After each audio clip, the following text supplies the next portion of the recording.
بدي اسالكوا سؤال، ليش البنات بموتوا فيي؟ ليش البنات بيموتوا فيي؟ عن جد بيموتوا فيك؟ ايه اكيد بيموتوا فيك، لانك ملك جمال، لانك كتير جميل، خاصة شعراتك الصفر مثل الاندومي. مين ما بيحب الاندومي؟ بعدين لا شعراته ذكروني بالمكنسة اللي عنا بالبيت. شوفوا نفس الشي. ده الله خلقنا حلو شعبة في حالي.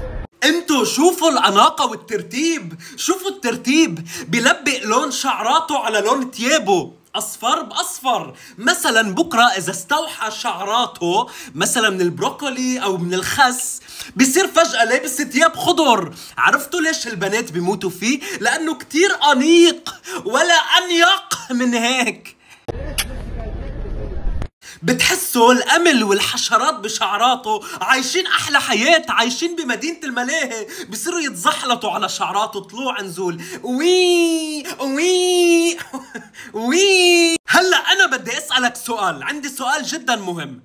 النظارة اخترعوها كرمال واحد يلبسها على عيونه، هيدا ليش حاططها على دينته؟ ليش حاططها على دينته؟ شوفوا وين حاططها على دينته. ليه؟ يعني دينتك ما بتشوف مثلا؟ يا عمي هيدا الانسان كله ما في شيء طبيعي. صرت فتش يا عمي، ما في شيء طبيعي.